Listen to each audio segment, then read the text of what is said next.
Team divide ചെയ്തതിന് ശേഷം നമ്മുടെ നൂറ ആദിലയുടെ അടുത്ത് പറയാണ് അനുമോൾക്ക് മറ്റുള്ളവരെ കുറ്റം പറയാൻ നല്ല എനർജിയാണെന്ന്. അപ്പോൾ ആദിലയും പറയാണ് ശരിയാണ്, അവൾക്ക് നല്ല കുറ്റം പറയാൻ നല്ല കഴിവാണ് മറ്റുള്ളവരെ കുറ്റങ്ങൾ കണ്ടുപിടിക്കാൻ വേണ്ടിയിട്ട് എന്ന് പറയുന്നുണ്ട്. കാരണം എന്താണെന്ന് വെച്ച് കഴിഞ്ഞാൽ ടീം ഡിവിഷന് ശേഷം നമ്മുടെ അനുമോൾ മറ്റുള്ളവരുടെ കുറ്റങ്ങളെക്കുറിച്ച് ചൂണ്ടിക്കാണിച്ചിരുന്നു. അതായത് ടോയ്ലറ്റ് വൃത്തിയാക്കുന്ന സമയത്ത് ഈ ബ്ലാക്ക് കളറിലെ ബാഗ് മാറില്ലാതെ അനുമോളാണ് ചെയ്തുകൊണ്ടിരുന്നത്. അതിനോടൊപ്പം തന്നെ ടിഷ്യൂ പേപ്പർ എപ്പോഴും അവരിയ്ക്കുന്ന സ്ഥലങ്ങളിലെല്ലാം ചുരുട്ടി വെച്ചിട്ട് പോവുകയാണ്.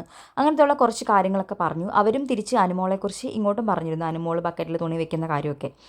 അതേപോലെ അനുമോൾ പറയാണ് അതിലെക്കുറിച്ച്, ഈ സ്ത്രീ എപ്പോഴും ജോലി ചെയ്യുന്ന സ്ഥലത്ത് നിൽക്കില്ല, എപ്പോഴും തലവേദന, കൈവേദന, കാൽവേദന എന്ന് പറഞ്ഞിട്ട് കുക്ക് ചെയ്യാതെ പോയി കിടക്കും, ഭയങ്കര മടിച്ചിയാണ് എന്ന് പറയുന്നുണ്ട്.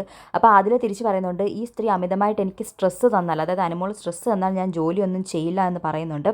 അപ്പോൾ നൂറ അതിലേൻ്റെ അടുത്ത് പറയുകയാണ്, നിനക്ക് ഭയങ്കര മടിയാണെന്ന് എനിക്കറിയാം, അതുകൊണ്ട് അനുമോൾ കുക്ക് ചെയ്യുന്ന സമയത്ത് അവൾ ഫുൾ ടൈം കിച്ചണിൽ തന്നെ നിൽക്കും, അതേപോലെ നീയും കിച്ചണിൽ തന്നെ ഉണ്ടാവണം, കുക്ക് ചെയ്യാനുണ്ടാവണം എന്നൊക്കെ നൂറ അതിലെ വാൺ ചെയ്യാണ്.